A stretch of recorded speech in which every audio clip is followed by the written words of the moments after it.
Hello everyone, welcome to Spark Up Study. This is Suman Yadav. आज के video में हम एक और इम्पॉर्टेंट टॉपिक अपना कवर करेंगे जो कि है ecology and it's graphs. Ecology, graph और उनके इक्वेशंस बहुत बहुत बहुत इंपॉर्टेंट टॉपिक है आपके एग्जाम के लिए। काफ़ी बार इससे क्वेश्चन पूछे जाते हैं कि ग्राफ से क्वेश्चन पूछा जाएगा। तो देखो, दो ही ग्राफ हमें पढ़ने हैं, दो ही ग्राफ से काफ़ी बार क्वेश्चंस आते हैं।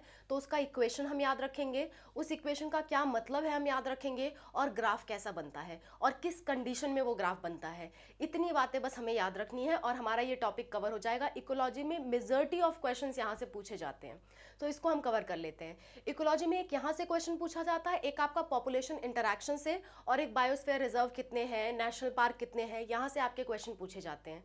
तो बायोस्फीयर रिजर्व, नेशनल पार्क, ये सब तो नंबर वाली बातें हैं, वो आप याद कर लेना। एक बार एनसीईआरटी में खोल के देख लेना, मैं आपको जबानी बता भी देती हूँ। नेशनल पार्क आपके 90 है, और आपकी मतलब पूरी दुनिया में नेशनल पार्क्स जो है वो 90 हैं।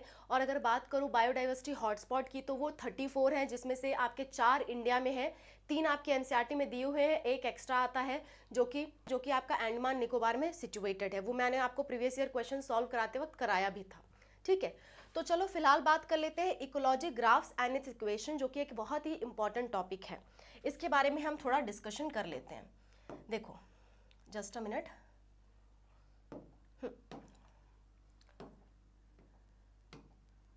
चलो, इकोलॉजी, ग्राफ्स एंड इक्वेशन के बारे में हम डिस्कस करेंगे। दो ही ग्राफ हमें पढ़ने हैं।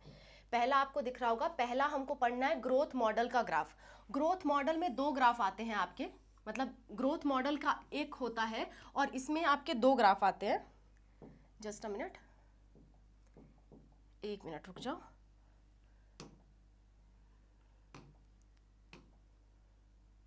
ठीक है, ग्रोथ मॉडल के हमें दो ग्राफ पढ़ने हैं, एक एक्सपोनेंशियल, एक लॉजिस्टिक। ठीक है, और एक स्पीशीज एरिया रिलेशनशिप का एक ग्राफ है जो कि वॉन हम्बोल्ट का ग्राफ होता है। ये एक साइंटिस्ट है जिन्होंने इस ग्राफ के बारे में बताया था, उनके बारे में हम पढ़ेंगे।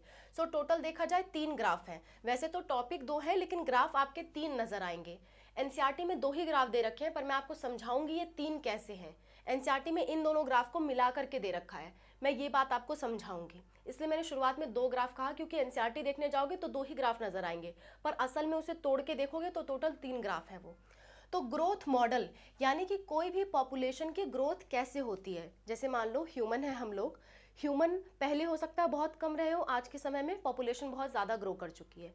तो कैसे ग्रोथ हुई है, आखिर कैसे ग्रोथ होती है, कीड़ा मकोड़ा है उनकी कैसे ग्रोथ हो रही है, चींटी की कैसे ग्रोथ हो रही है, ये ग्रोथ मॉडल आपको बताता है। और किस समय कौन सा मॉडल फॉलो होगा, ये भी बातें हम डिस्कस करेंगे। ठीक है, तो सबसे पहला हम ग्रोथ मॉडल डिस्कस कर लेते हैं। सबसे पहला क्या, ग्रोथ मॉडल। देखो, ग्रोथ मॉडल आपका 2 तरह का होता है। एक आपका क्या है, एक आपका है एक्सपोनेंशियल, और दूसरा आपका क्या है, दूसरा आपका है लॉजिस्टिक ग्रोथ मॉडल। एक्सपोनेंशियल और लॉजिस्टिक का क्या मतलब होता है, ये कब कब देखे जाते हैं वो हम समझेंगे। देखो, पहले एक्सपोनेंशियल ग्रोथ मॉडल की अगर हम बात करें तो एक्सपोनेंशियल ग्रोथ मॉडल जे शेप का होता है, और ये तभी होगा जब रिसोर्स और फूड आपको अनलिमिटेड दिखाई देंगे, मतलब कि स्पेस और फूड, रहने की जगह और खाने पीने के लिए बहुत ज़्यादा मिले। आप सोचो ज़रा, आपको खाने पीने को भरपूर मिल रहा है, जो मर्जी वो खा पा रहे हो, जितना मर्जी जगह घेर के रह पा रहे हो, तो आप काम करने जाओगे? आपको कोई रिस्ट्रिक्शन है, कोई बाउंड्री है?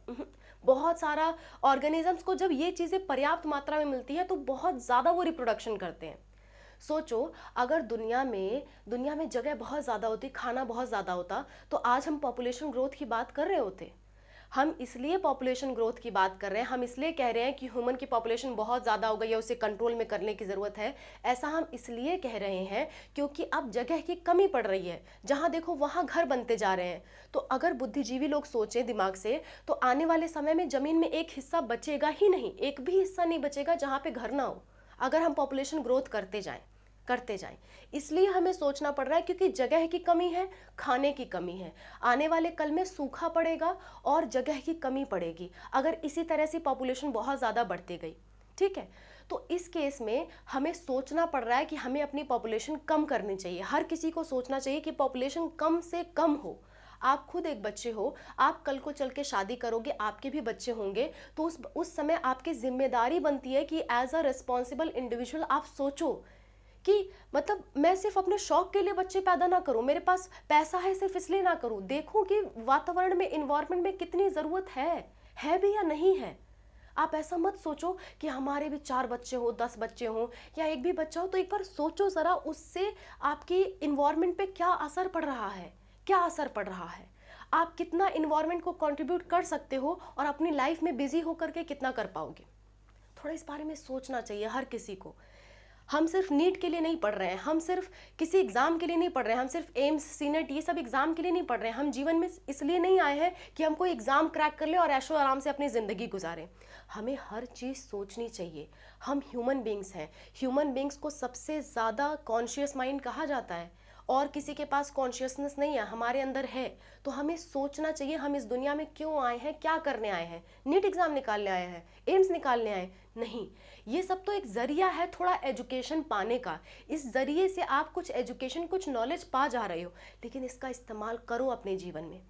तो वही चीज़ मैं समझाना चाह रही हूँ कि ह्यूमन की पॉपुलेशन शुरुआत में इसलिए ग्रो की क्योंकि हमने सोचा नहीं, हमने सोचा कि फूड और रिसोर्स बहुत अनलिमिटेड है, हम आराम से खा पी जी लेंगे, या फिर हम बेवकूफ़ थे, हमने इस बारे में सोचा ही नहीं।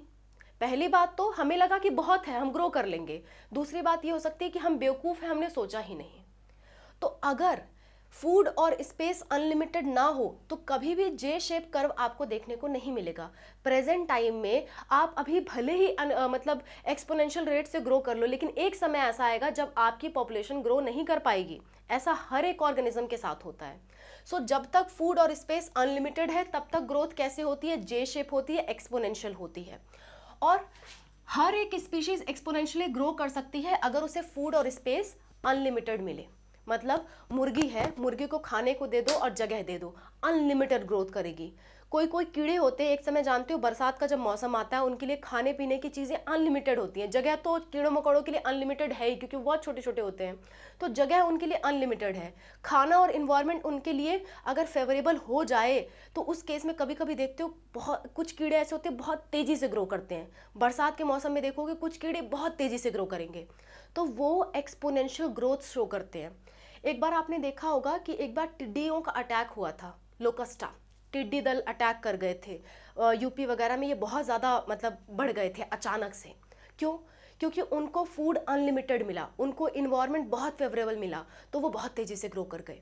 लेकिन जो चीज़ एक्सपोनेंशियल रेट से बढ़ेगी उसका पतन होना निश्चित है। ठीक है, चलो। तो इक्वेशन इसके लिए क्या बनती है, dn/dt birth minus death, b minus D मतलब birth minus death, birth rate minus death rate, कितने लोग जन्म लिए कितने लोग मरे, इनटू n मतलब कि शुरुआत में कितने लोग थे। ठीक है, इतनी बात समझ में आ रही है। इसी को b माइनस डी को हम r से रिप्रेजेंट करते हैं, इसलिए कहते हैं dn/dt is equal to rn। Clear है इतनी बात? अच्छा, आर यहाँ पे क्या है, आर यहाँ पे है intrinsic rate of natural increase और एन क्या है, पॉपुलेशन साइज। आर मतलब कि बर्थ माइनस डेथ।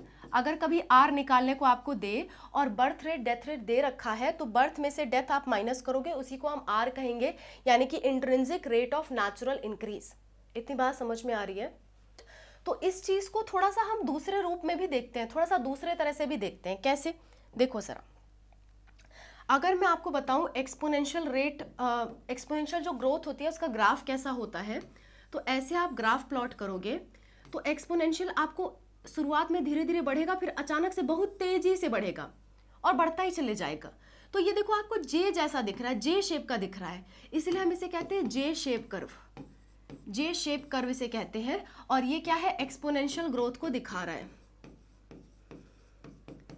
या इसी को हम जियोमेट्रिक ग्रोथ भी कहते हैं। Geometric growth, geometric growth. बात समझ में आ रही है? इतनी बात क्लियर है आपको? अच्छा, आगे थोड़ी सी बात कर लेते हैं। इसका जो इंटीग्रल फॉर्म होता है वो ये होता है। अब ये कैसे आया, थोड़ा सा आप एक फॉर्मूला याद रखो, बाकी फॉर्मूले आपको याद हो जाएंगे। इसका जो फॉर्मूला था वो dn/dt इज इक्वल टू क्या था, rn था। ऐसा कुछ इसका फॉर्मूला था। थोड़ा सा चलो फिजिक्स अपनी रिवाइज कर लेते हैं, मैं आपको फिजिक्स यहाँ पे थोड़ा सा पढ़ा देती हूँ। ठीक है, इंटीग्रेशन आता है आपको? इंटीग्रेशन किसको किसको आता है एक बार कमेंट में ज़रूर बताना, क्योंकि आपके नीट एग्ज़ाम में या अदर एग्ज़ाम्स में जो भी आप सीपेट सीनेट का देने वाले हो, फिज़िक्स का जो आता है, फिज़िक्स में आपके इंटीग्रेशन तो मस्ट है, आपको आना ही आना चाहिए, डिफरेंशिएशन इंटीग्रेशन। तो आज चलो हम इसका थोड़ा सा इंटीग्रेशन सीखते हैं और ये वाला फॉर्मूला हम लेकर के आएंगे। ठीक है, तो आपको दोनों फॉर्मूला याद करना है। फर्स्टली तो आपको ये वाला याद रखना है और थोड़ा सा इसका इंटीग्रेशन भी याद रखो, क्योंकि इंटीग्रेशन याद रखोगे तो बीच से कहीं से क्वेश्चन पूछेगा तो आपके दिमाग में क्लिक करेगा। सो एक बार मेरे साथ इंटीग्रेशन थोड़ा देख लो, बाकी लास्ट में आपको ये वाला और ये वाला याद रखना है। ठीक है, अब इसी से ये वाला फॉर्मूला आया है, कैसे आया है वो इंटीग्रेशन करके हम निकालेंगे। पॉपुलेशन का साइज, अब साइज एक समय से शुरू हुआ होगा, एक समय तक गया होगा, अभी हम उसकी लिमिट लगाएंगे। पहले इसका हम इंटीग्रेशन करते हैं, समझ में आ रही है इतनी बात? तो इंटीग्रेशन करने जा रहे हैं, वो आपको करना ज़्यादा इंपॉर्टेंट नहीं है, पर एक बार देख लो, कभी अगर टफ क्वेश्चन बना तो बीच में से कहीं से क्वेश्चन पूछ सकता है, तो आपके दिमाग में रहना चाहिए। सो 2 मिनट का हमें समय लगेगा, क्यों ना हम इसे कर ही लेते हैं। ठीक है, थोड़ा मैं ब्लू पेन उठा लेती हूँ, फिर इसे हम करते हैं। ठीक है, देखो dn/dt अगर हमें इंटीग्रेशन करना है तो ऊपर और नीचे सेम तरह का क्वांटिटी होना चाहिए, सेम तरह का जो नंबर है वो होना चाहिए, क्वांटिटी कहना सही नहीं होगा, सेम तरह की चीज़ें होनी चाहिए। ठीक है, जैसे मान लो अगर आपको सब्सट्रैक्ट करना है कि 10 केले में से 5 केले घटाओ, तो केला और केला सेम होना चाहिए। आप 10 केले में से 5 अमरूद नहीं घटा सकते, है ना? तो चीज़ें सेम होनी चाहिए जब हम इंटीग्रेशन कर रहे हैं। तो इसको मैं इधर ले आती हूँ, क्या हो जाएगा, dn/n हो जाएगा आपका, dn/n is equal to R D T. अब हम इसका इंटीग्रेशन कर सकते हैं क्योंकि ऊपर नीचे सेम चीज़ें हैं, तो यहाँ पे हम क्या लगा देंगे, इंटीग्रेशन का सिंबल लगा देंगे। क्लियर है बात?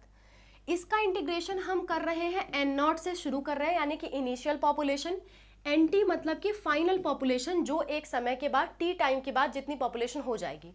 मान लेते हैं कि कोई एक ऑर्गेनिज्म था और t इज इक्वल टू 0 पे, t इज इक्वल टू 0 पे 2 लोग थे, और t is equal to 5 second पे वो 2 से क्या हो गए, 4 हो गए।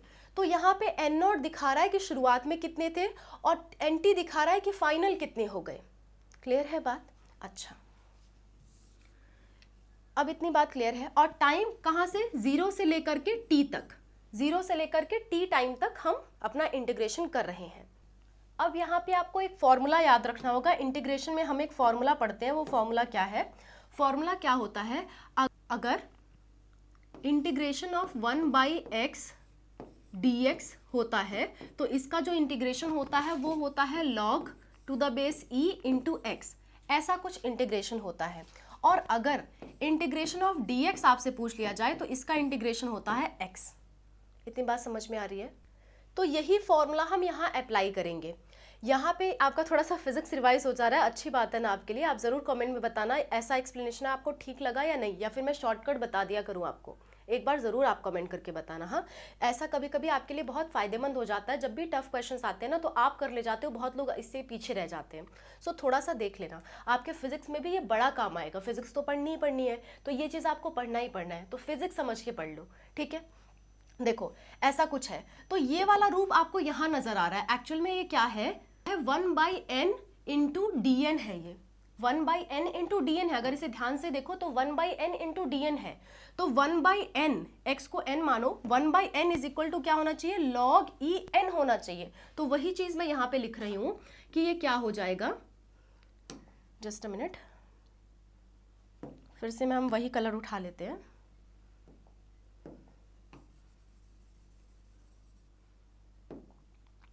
यहाँ पे लिमिट हम ऐसे ही लगा लेंगे, लेकिन log e n हम यहाँ लिखेंगे, क्योंकि 1/n इंटू डी एन का इंटीग्रेशन क्या होगा, log e n होगा। और लिमिट कहाँ से कहाँ तक है, n0 से nt तक है, nt तक इज इक्वल टू इसका, ये आपका dx की तरह है तो क्या हो जाएगा x, और r कांस्टेंट है तो r बाहर निकल जाएगा और क्या हो जाएगा आपका x, यानी कि t हो जाएगा, यहाँ पे t हो जाएगा। लेकिन t की भी हम लिमिट लगाएंगे कहाँ से, 0 से t तक। इतनी बात समझ में आ रही है? थोड़ा सा मैं अब इस चीज़ को नीचे करती हूँ। देखो इतनी बात आपको क्लियर है, राइट? इसके बाद हम आगे बात कर लेते हैं। देखो इसके बाद ये हम लिमिट लगाएंगे, ठीक है?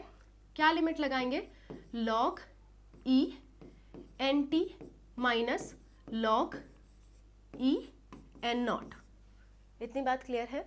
और यहाँ पे क्या हो जाएगा, आर कांस्टेंट है आपका, और यहाँ पे हो जाएगा आपका टी माइनस जीरो, क्योंकि इस टी की जगह आप एक बार जीरो लिखोगे, एक बार ये लिखोगे, तो फाइनल माइनस इनिशियल मतलब कि टी माइनस जीरो हो जाएगा। यहाँ पे इंटीग्रेशन है, सिंपल सा इंटीग्रेशन, मैं आपको डिटेल में समझा रही हूँ, पर मैं मान के चलती हूँ कि आपको आता होगा, इंटीग्रेशन आपने पढ़ा होगा, नहीं भी पढ़ा तो एक बार रिवाइज कर लो। और हमेशा लॉग में से कोई दूसरा लॉग घटाया जाता है तो वो डिवीजन में आ जाता है, और अगर प्लस हो तो मल्टीप्लिकेशन में आता है। ये लॉग के रूल्स होते हैं।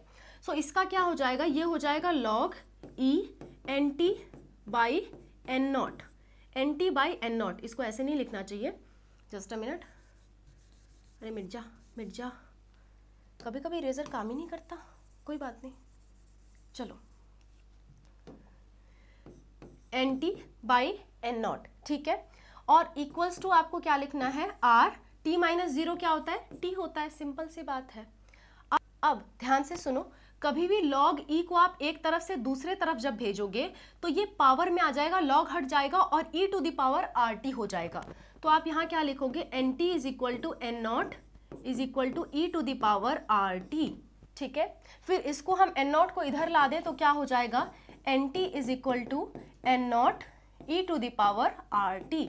ये आपका इक्वेशन आ गया, जो कि यही वाली इक्वेशन है जो हमने शुरुआत में देखी थी। देखो, N T is equal to N naught E to the power R T, यही इक्वेशन तो हमने शुरुआत में देखी थी, यही वाली इक्वेशन देखी थी ना। तो एक बार इस चीज़ को नोट डाउन कर लो। क्या होता है ना, इसको आप ध्यान रखते हो तो बीच में से कहीं से क्वेश्चन पूछे तो आप कर ले जाओगे, इसलिए मैं आपको ये जोर दे रही हूँ कि ये वाला पार्ट ध्यान रखो। देखो, जब लॉग ई इधर से इधर जाता है तो लॉग हट जाता है और ई आता है, और इसमें यहाँ पे जो भी रहता है वो पावर में आ जाता है, log E to the power R T. Clear है इतनी बात। सो आप दोनों रूप में दोनों फॉर्मूला आप याद रखोगे। एक फॉर्मूला तो आपको ये याद रखना है, एक फॉर्मूला तो आपको ये वाला याद रखना है, D N by D T is equal to R N. दूसरा फॉर्मूला आपको ये वाला याद रखना है, N T is equal to N naught E to the power R T. दोनों फॉर्मूला आपको अच्छे से याद रखना है। किसके लिए है, ये है आपके एक्सपोनेंशियल ग्रोथ के लिए। इतनी बात क्लियर है, केवल इसी में फॉर्मूला ये वाला याद रखना है, इंटीग्रेशन वाला, बाकी किसी में नहीं, तो घबराओ मत, ठीक। चलो, डायरेक्ट क्वेश्चन आता है कि क्या फॉर्मूला है, दिमाग में इस फॉर्मूले को रट लो, बसा लो, किसी भी तरह बसा लो, ठीक है। D N by D T is equal to R minus N, और आर क्या है, बी माइनस डी, यानी बर्थ माइनस डेथ। तो कभी कभी आर की जगह बी माइनस डी लिखा होगा, ये भी आपको पता होना चाहिए। ऐसे ही यहाँ पे N T is equal to N naught E to the power R T. Clear है बात, आगे बढ़ते हैं। नेक्स्ट आपका है लॉजिस्टिक ग्रोथ। लॉजिस्टिक ग्रोथ क्या होता है, ये रियल ग्रोथ होता है, क्योंकि कभी भी आप दुनिया में देखोगे तो फूड और जो स्पेस है वो अनलिमिटेड नहीं है, फूड और स्पेस लिमिटेड है मेजॉरिटी ऑफ ऑर्गेनिजम्स के लिए। हर किसी को एक समय के बाद अपनी ग्रोथ रोकनी पड़ेगी। ऐसा नहीं हो सकता कि जे शेप की तरह हमेशा ग्रोथ बढ़ती जा रही है, बढ़ती जा रही है, बढ़ती जा रही है, ऐसा नहीं हो सकता, ऐसा बिल्कुल भी नहीं हो सकता। तो ये नेचुरल ग्रोथ है। कोई भी पॉपुलेशन, देखो यहाँ पे लिखा हुआ है, no population in the nature has unlimited resources, so logistic growth is observed in all population, in all population. सभी में अगर अंततः देखोगे तो लॉजिस्टिक ग्रोथ ही देखने को मिलेगी। और उसमें से देखो, बहुत सारे इंडिविजुअल्स बने, इंडिविजुअल्स बनने के बाद लास्ट में पतन होना शुरू हो जाएगा। समझो ज़रा बात को, दुनिया में हम लोगों ने, ह्यूमन बींग्स ने बहुत रिप्रोडक्शन किया है और बहुत ज़्यादा अपनी पॉपुलेशन बढ़ाई है। एक समय ऐसा आएगा जब धरती पे जगह नहीं बचेगी, अगर इसी तरह से पॉपुलेशन बढ़ती गई तो। इसी तरह से 4 मर रहे हैं, 100 पैदा हो रहे हैं। अगर इस तरह से पॉपुलेशन बढ़ती गई तो क्या होगा, एक समय ऐसा आएगा कि धरती पूरी भर जाएगी और उसमें से सिर्फ वही लोग जिंदा रहेंगे, वही लोग खा जी पाएंगे जो लोग पावरफुल हैं, जो लोग फिट हैं। कुछ लोग तो चांद पे चले जाएंगे जो अमीर हैं। तो फिट यहाँ पे मनी के मामले में नहीं है, वो चांद पे भी अंततः यही करेंगे। तो बेवकूफ़ के बेवकूफ़ रहेंगे। पैसा कमाना कभी आपकी होशियारी या समझदारी नहीं दिखाता। आप नेचर के प्रति कितना ज़्यादा कॉन्शियस हो, कितना ज़्यादा ध्यान रखते हो और कितना ज़्यादा जीवन को समझते हो, वो आपकी असल सक्सेसफुलनेस होती है, वो आपकी असल काबिलियत होती है, असल सफलता होती है। पैसा कमा लेना असल सफलता नहीं है। पैसे कमा के आप गर्मी कम नहीं कर दोगे, आप अपने रूम में गर्मी कम कर सकते हो, वो भी कुछ टाइम के लिए, कुछ साल बाद। ये एसी जो आप यूज़ कर रहे हो ये काम नहीं आएगा। अगर आप अपने इन्वायरमेंट को, अपने क्लाइमेट को लेकर के सतर्क नहीं हो तो आपके एसी, आपके कूलर, आपके फ्रिज, आपकी सारी की सारी टेक्नोलॉजी आपके काम नहीं आने वाली है। सो इस चीज़ को जो समझता है वही असल में सफल है, वही असल में रियल लाइफ को समझ पा रहा है। पैसा कमाना कोई आपको कुछ नहीं देने वाला है। पैसा कमाना पल भर का आराम दे सकता है आपको, कहीं ना कहीं आपको उसका भुगतान करना पड़ेगा, आपको नहीं तो आपके बच्चों को करना पड़ेगा। बात समझ में आ रही है? खैर, मैं दूसरी दुनिया में चली जा रही हूँ, लेकिन क्लाइमेट चेंज एक बहुत बड़ा मुद्दा है, हम सबको सोचना चाहिए उस बारे में। ये जाति धर्म की बातें, ये सफल होने की बातें, ये एग्जाम्स की बातें, ये सब बहुत छोटी बात है उन सब चीज़ों के आगे। सो एक बार अपने क्लाइमेट चेंज के बारे में ध्यान दो, उसके खिलाफ आवाज़ उठाओ, उसके खिलाफ जो कर सकते हो करो, ठीक है? खैर, आते हैं इस पे। सो जब ऐसा होगा कि बहुत ज़्यादा पॉपुलेशन भर चुकी होगी, तो उनमें से जो फिट होगा, जो उस दुनिया में सरवाइव करने लायक होगा, जो तगड़ा होगा, वो बचेगा। So survival of fittest will happen. जब भी पॉपुलेशन अनलिमिटेड ग्रोथ कर जाएगी तो एक समय ऐसा आएगा कि कर्व आपका फ्लैट हो जाएगा, यानी कि पॉपुलेशन ग्रोथ रुक जाएगी, और उनमें से जितने भी लोग हैं उनमें से जो फिट होगा वो जिंदा बचेगा, फिर से वो अपना रिप्रोडक्शन शुरू करेगा, बाकी लोग मर जाएंगे। क्लियर है? प्रलय, हम कहते हैं ना प्रलय आएगा, प्रलय आ रहा है, प्रलय आ चुका है, बहुत धीमी गति से प्रलय आ चुका है। आप जरा ध्यान तो दो कि क्लाइमेट पे क्या असर पड़ा है। आप जरा नजर घुमा के तो देखो अपने आसपास कि पहले कितने घर थे, आज कितने बन चुके हैं, जमीन कितनी कम हो चुकी है। आप एक बार नजर घुमा के देखो, यही प्रलय है, यही प्रलय है जो प्रेजेंट टाइम में चल रहा है, बस बहुत धीमी गति से चल रहा है, ठीक है? सो एहसास करने की बात है। खैर, nature have carrying capacity. Nature के पास एक कैपेसिटी होती है जहां तक वो बर्दाश्त कर सकती है, जहां तक वो बर्दाश्त करती है, कोई बात नहीं, इतना बढ़ लो, लेकिन एक समय के बाद आप बढ़ना बंद हो जाओगे। नेचर की एक कैपेसिटी होती है, that is called carrying capacity, और इसको हम के से दिखाते हैं।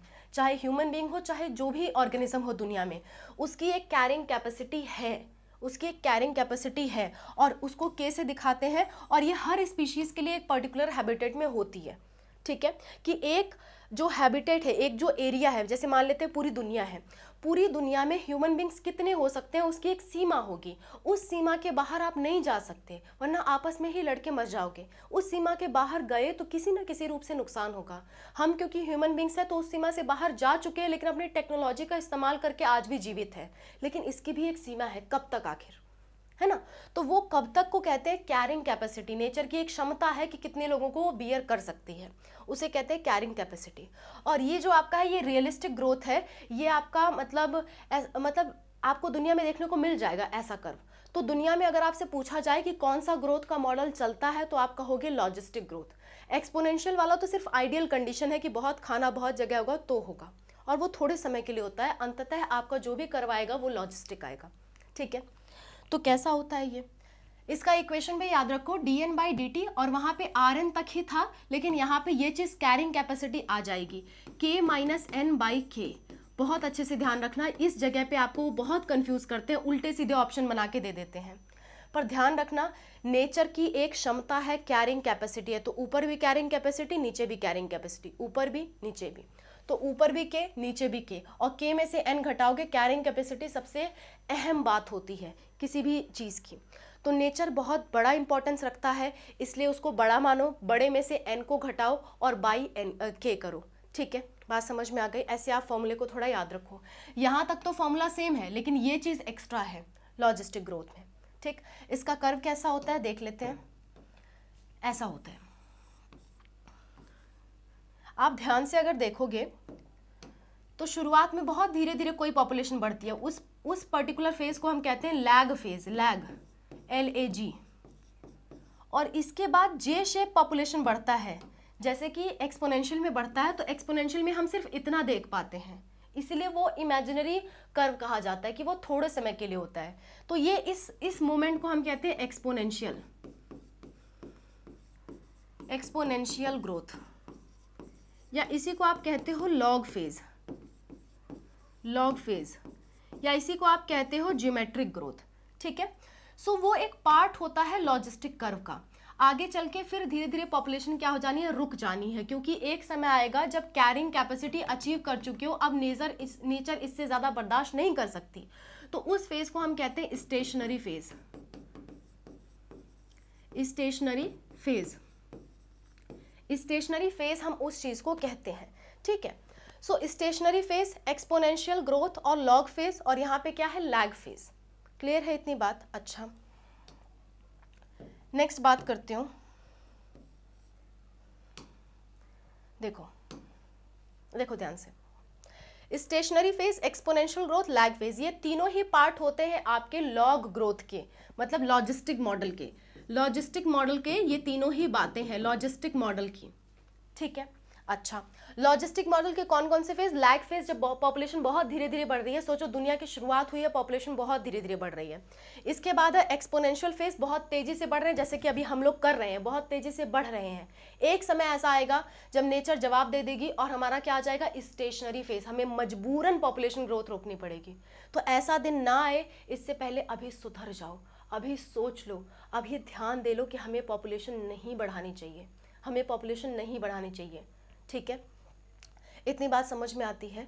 देखो समझ में आ रही है तो देखो, मतलब मैं आपसे रिक्वेस्ट करना चाहूँगी, अगर आप इसमें कंट्रीब्यूट कर पाओ कि पॉपुलेशन कंट्रोल में लाया जा सके तो प्लीज़ कंट्रीब्यूट करो। मेरा मैक्सिमम ये कंट्रीब्यूशन रहेगा कि मैं शादी नहीं करूँगी ताकि ये बच्चे पैदा ना हो और ज़्यादा पॉपुलेशन ना बढ़े। मैं ऐसा नहीं करूँगी और हम सबको इस बारे में सोचना चाहिए। इस बारे में कोई भी कदम आप उठा सको तो उठाओ, आपका एक एक कदम मैटर करता है। सो थोड़ा सोचो इस बारे में, ये सिर्फ पढ़ने के लिए नहीं है, ये अपने जीवन में अप्लाई करने के लिए भी है। इकोलॉजी आपको बहुत कुछ सिखाती है, ठीक है। चलो, so stationary phase, exponential growth, log phase और लैग फेज, ये आपका लॉजिस्टिक ग्रोथ है और इसी में आपका एक्सपोनेंशियल ग्रोथ शामिल होता है। तो एनसीईआरटी में इकट्ठे दे रखा है और ये आपको कुछ एस शेप का नजर आ रहा है, इसलिए इस तरह की ग्रोथ को इस तरह की ग्रोथ को हम कहते हैं एस शेप का ग्रोथ है, ये एस शेप का ग्रोथ, ठीक है। क्लियर है? तो याद रखना, मैम ने इस पे फोकस किया था ज़्यादा, इसलिए ये एस है। सुमन मैम एस नाम से याद रखोगे। और इस ग्रोथ फेज को किसने दिया था? वर्ल्ड पर्ल लॉजिस्टिक ग्रोथ, मतलब वर्ल्ड पर्ल जो साइंटिस्ट थे उन्होंने इस बारे में बताया था, इसलिए इसको Verhulst Pearl logistic growth model कहा जाता है। ये कैसा होता है? एस शेप का होता है और रियलिस्टिक होता है, दुनिया में यही वैलिड है। एक्सपोनेंशियल ग्रोथ नाम की कोई चीज़ दुनिया में नहीं होती है। हर एक ग्रोथ को जब आप जूम करके देखोगे तो हर एक ग्रोथ का अंत में पतन होता है, हर एक ऑर्गेनिज्म का अंत में पतन आ जाता है, मतलब कि वो स्टेशनरी हो जाते हैं। क्लियर है? चलो, तो ये दो ग्रोथ मॉडल आपके हो गए। अब बात कर लेते हैं हम इस वाले ग्राफ की। ऐसा कुछ ग्राफ आपके एनसीईआरटी में दे रखा है। एक दे रखा है आपका जे शेप का कर्व। जे शेप का कर्व किसको दिखाता है? एक्सपोनेंशियल ग्रोथ को। लेकिन ऐसा कुछ दुनिया में होता नहीं है। रियल क्या होता है? रियल होता है आपका लॉजिस्टिक ग्रोथ। तो एनसीईआरटी में दोनों ही ग्राफ को एक साथ दिखा दिया गया है, पर है ये दोनों ग्राफ अलग अलग, इसलिए मैंने कहा था एनसीईआरटी में दोनों ग्राफ जोड़ के दिया हुआ है। के मतलब याद रखना कैरिंग कैपेसिटी, मतलब नेचर की कितनी क्षमता है, कितना वो बर्दाश्त कर सकती है ऑर्गेनिजम्स को, ठीक है। क्लियर है? चलो अगला एंड द लास्ट टॉपिक जो कि है आपका स्पीशीज एरिया रिलेशनशिप। इसे किसने देखा था? इसने अलेक्जेंडर वॉन हम्बोल्ट ने देखा था और ये साउथ अमेरिका के जंगल में गए थे और वहां से उन्होंने ये कंक्लूजन निकाला था। क्लियर है इतनी बात? अच्छा, उन्होंने देखा कि स्पीशीज रिचनेस बढ़ती जाती है अगर एरिया बढ़ा दिया जाए। सपोज देखो जरा, जैसे मान लो इतने से एरिया में, मान लो एक कमरा आपने देखा, क्या देखा? एक कमरा आपने देखा, एक कमरा देखा, हो सकता है उसमें एक आदमी रह रहा हो या हो सकता है उसकी वाइफ रह रही हो उसमें, ठीक है, दो लोग रह रहे हो। अगर आप किसी फ्लैट में चले जाओ और वहाँ बहुत से कमरे हैं, बहुत से क्या है? कमरे हैं। आपने एरिया बढ़ा दिया, बहुत से कमरे हैं, तो चांस ये है कि हो सकता है इसमें एक आदमी रह रहा हो और उसके साथ एक डॉगी भी रह रहा हो, उसके साथ एक प्यारा सा डॉगी भी रह रहा हो। उसके कान बना देती हूँ, लो, एक प्यारा सा डॉगी रह रहा हो सकता है यहाँ कोई आदमी हो उसने तोता पाल रखा है, चिड़िया पाल रखी है। हो सकता है यहाँ कोई आदमी हो जिसने बिल्ली पाल रखी है, ठीक है। हो सकता है यहाँ पे कोई आदमी हो वो अकेले रह रहा हो सकता है यहाँ पे भी कोई आदमी अकेले रह रहा हो सकता है यहाँ पे कोई आदमी हो और इसके आसपास ही बहुत गंदा आदमी है, बहुत मतलब गंदगी से रहता है, तो इसके आसपास मक्खियाँ टहल रही हो, बहुत सारी मक्खियाँ। हो सकता है यहाँ पे एक औरत है जो कि बहुत सारा खाना अपने घर पे लाती है और उसके खाने में कीड़े पड़ जाते हैं, तो यहाँ पे कीड़े टहल रहे हों।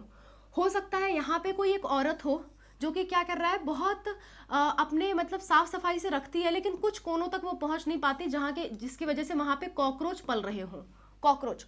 तो जितने ज़्यादा आप एरिया बढ़ाते जाओगे ना, उतनी ज़्यादा आपको वैरायटी दिखती जाएगी, उतनी ज़्यादा स्पीशीज का नंबर भी बढ़ता जाएगा, उतने तरह के लोग बढ़ते जाएंगे आसपास। तो एरिया जितना बढ़ाओगे उतनी ज़्यादा स्पीशीज देखने को मिलेगी। एरिया बढ़ाते जाओ, जगह देते जाओ, स्पीशीज अपने आप आती जाएंगी। अलग अलग स्पीशीज। आप एक कमरे में रह रहे हो तो हो सकता है आपने 1-2 जीव अपने आसपास पाल रखे हो, चूहा हो गया या मच्छर हो गया, मक्खी हो गया। 10 लोग रह रहे हैं, किसी ने कुत्ता पाल रखा, किसी ने बिल्ली पाल रखा, किसी ने तोता पाल रखा, किसी के घर पे कीड़े लगे हुए हैं, किसी के घर पे कॉकरोच है। जितना ज़्यादा एरिया बढ़ाओगे उतना ज़्यादा स्पीशीज रिचनेस बढ़ती चली जाती है। बात समझ में आ रही है? सो यही चीज़ किसने बताई थी? यही चीज़ आपके बताई थी अलेक्जेंडर वॉन हम्बोल्ट ने। उन्होंने कहा था कि species richness increase with increase in area. ये बात आपको ध्यान रखनी है। अच्छा, इन्होंने जो ग्राफ निकाला वो ग्राफ रेक्टेंगुलर हाइपरबोला की तरह निकला। क्यों? क्योंकि ये भी एक लिमिट की तक ही होता है। स्पीशीज रिचनेस एक लिमिट तक बढ़ सकती है, क्योंकि मान लो अगर एक कमरा है और उसमें मान लेते हैं 10 कमरे हैं, मान लेते हैं उसमें चूहा बहुत ज़्यादा हो गए, एरिया बढ़ाते गए चूहा बहुत ज़्यादा हो गए। कुछ इंसान आएंगे चप्पल पकड़ के उसको मारने लगेंगे। क्यों? क्योंकि वो नुकसान पहुंचा रहे हैं, आपस में कंपटीशन कर रहे हैं। सो एक लिमिट तक ही ये ग्रोथ हो सकती है, उसके बाद आपस में उन्हीं लोगों में कंपटीशन होगा या कुछ ना कुछ ऐसे दिक्कतें आ जाएंगी जिसकी वजह से कुछ स्पीशीज खत्म होना चालू हो जाएंगी। तो स्पीशीज और एरिया डायरेक्टली प्रोपोर्शनल तो होंगे, लेकिन एक लिमिट तक होंगे। एक लिमिट के बाद उनमें मतलब आप कितना भी एरिया बढ़ा लो स्पीशीज रिचनेस नहीं बढ़ेगी। एक लिमिट होती है हर चीज़ की, एक हद होती है हर चीज़ की। कोई भी काम हद से ज़्यादा नहीं करना चाहिए, नहीं तो नुकसान ही पहुंचाएगी। क्लियर? इसका इक्वेशन होता है S is equal to C A to the power Z। S क्या है? Species, A for area, C for क्या है? C फॉर होता है Y इंटरसेप्ट। जब हम ग्राफ बनाते हैं तो इंटरसेप्ट निकालते हैं, वो हमें अभी मैं बताऊंगी आपको। Z क्या है? Slope of line, slope of line है। और इसको लॉग के फॉर्म में लिखोगे तो इस तरह से लिखा जाता है। मैं अभी आपको समझा देती हूँ कैसे। देखो जरा, अगेन लॉग का फॉर्मूला यहाँ हम इस्तेमाल करेंगे, ध्यान देना। यहाँ से आपका मैथ और फिजिक्स भी स्ट्रांग हो रहा है। देखो, S is equal to C A to the power Z। ये वाला फॉर्मूला आप याद रखो, इससे आप ये वाला फॉर्मूला बना सकते हो। कैसे बना सकते हो? दोनों तरफ लॉग ले लेते हैं, यहाँ पे ले लो log S is equal to log C A to the power Z। तो C और A के बीच में मल्टीप्लीकेशन है, तो मैंने आपको बताया था अगर मतलब 2 लॉग के बीच में माइनस है तो वो डिवाइड होता है, 2 लॉग के बीच में प्लस है तो वो क्या होता है? मल्टीप्लाई। तो यहाँ पे अगर इसे एक्सपैंड करोगे तो इन दोनों के बीच में प्लस हो जाएगा। ये लॉग का रूल होता है, ठीक है। Log S is equal to log C plus log A to the power Z। अब Z अगर पावर में है तो यहाँ पे आके मल्टीप्लाई हो जाएगा, ये भी लॉग का रूल होता है। तो लॉग के रूल आई होप आपने पढ़े होंगे, केमिस्ट्री में हम लोग पढ़ते हैं, इक्विलिब्रियम वगैरह जब पढ़ते हैं ना, वहाँ लॉग का रूल काफ़ी आता है। सो आई होप आपने पढ़ा होगा। So log S is equal to log C plus Z log A। यही तो हमारा फॉर्मूला था, यही तो हमारा सिंपल सा फॉर्मूला था, यही तो हमारा फॉर्मूला है। तो सिंपल आपको याद रखना है S is equal to C A to the power Z, और लॉग के फॉर्म में आपको ये याद रखना है। दोनों ही फॉर्मूला आपके इंपॉर्टेंट है, दोनों में से कोई भी फॉर्मूला आपका पूछा जा सकता है। खासकर ग्रोथ मॉडल के फॉर्मूले पूछे जाते हैं, पर कभी कभी इसका भी फॉर्मूला देखा गया है। क्लियर है? सो ये वाला ग्राफ है। इस ग्राफ में देखो ध्यान से, ये जो मतलब लॉग, अगर लॉग के मॉडल में कर्व लिया जाए तो स्ट्रेट लाइन आती है, इसलिए हमने लॉग के फॉर्मेट में लिया था ताकि हमको स्ट्रेट लाइन मिल सके। तो लॉग का याद रखना, स्ट्रेट लाइन मिलती है लॉग के लिए। लॉग के बेसिस पे अगर आप कर्व का बताओ तो वो स्ट्रेट लाइन मिलती है, और अगर आप इस फॉर्मूले के अनुसार कर्व बनाओगे तो वो रेक्टेंगुलर हाइपरबोला मिलता है। ये बात आपको ध्यान रखनी है। एक तरफ एरिया लिख रखा है, एक तरफ स्पीसीज रिचनेस, ठीक है। और मतलब कितना वाई एक्सिस पे कितना तक काट रही है, इसी को हम कहते हैं सी इंटरसेप्ट। ये जो सी आपका है ना, वो वाई इंटरसेप्ट है आपका। ये मैथ्स वगैरह में हम पढ़ते हैं, यहाँ बहुत ज़्यादा डूबने की इसके लिए ज़रूरत नहीं है। इतना समझो कि ये कर्व जहाँ पे काट रहा है उसे हम कहेंगे सी इंटरसेप्ट, ठीक है। चलो आगे बढ़ लेते हैं। Z is equal to regression coefficient, मतलब उस लाइन का स्लोप कितना है, कितना उसका स्लोप है, मतलब कितने अगर बॉल डालो तो कितनी तेजी से नीचे आ जाएगा। देखो अगर कोई ऐसा ग्राफ है, ये इस लाइन का हम कहेंगे ये जो स्लोप है वो काफ़ी ज़्यादा है, इस लाइन का स्लोप काफ़ी कम है, इस लाइन का स्लोप और भी कम है, ऐसा हम बताते हैं स्लोप। स्लोप मतलब ढलान, ठीक है, किस जगह की ढलान कितनी है, किस ग्राफ की ढलान कितनी है। तो अगर एरिया लार्ज है तो slope of the line is steeper, मतलब स्लोप क्या है, स्लोप क्या है, बहुत ढालू है, जैसे कि मान लो ऐसा ग्राफ है तो बहुत ढालू है, मतलब कुछ भी छोड़ो तो तुरंत नीचे गिर जाएगा, इतना ढलान ज़्यादा है। तो स्टीपर मतलब ढलान बहुत ज़्यादा है, कितना 0.6 से 1.2 तक, अगर लार्ज एरिया की हम बात करें। अगर हम फ्रूगीवोरस बर्ड यानी कि फ्रूट ईटिंग बर्ड की अगर हम बात करें, फ्रूट ईटिंग बर्ड की अगर हम बात करें और हम मैमल्स की बात करें इन ट्रॉपिकल फॉरेस्ट, तो उनका जो स्लोप है वो z इज इक्वल टू 1.15 होता है। ये डेटा आपको थोड़ा सा याद रखना पड़ेगा कि अगर एरिया लार्ज है तो स्लोप स्टीपर होता है 0.6 से 1.2 फ्रूगीवोरस बर्ड्स के लिए और मैमल्स के लिए जो इन ट्रॉपिकल फॉरेस्ट जो z होता है वो 1.15 तक होता है। ये आपको थोड़ा सा याद करना पड़ेगा। सो that's all about the video. आज क्वेश्चंस मैं देना भूल गई, I am really sorry. Ecology का मेरे से हो पाएगा तो मैं वन शॉट वीडियो कराऊंगी जिसमें मैं आपको क्वेश्चंस अलग से करवा दूंगी, ठीक है। So that's all about the video. I hope this video was helpful for you. Wish you all the best for your exams. Bye, take care.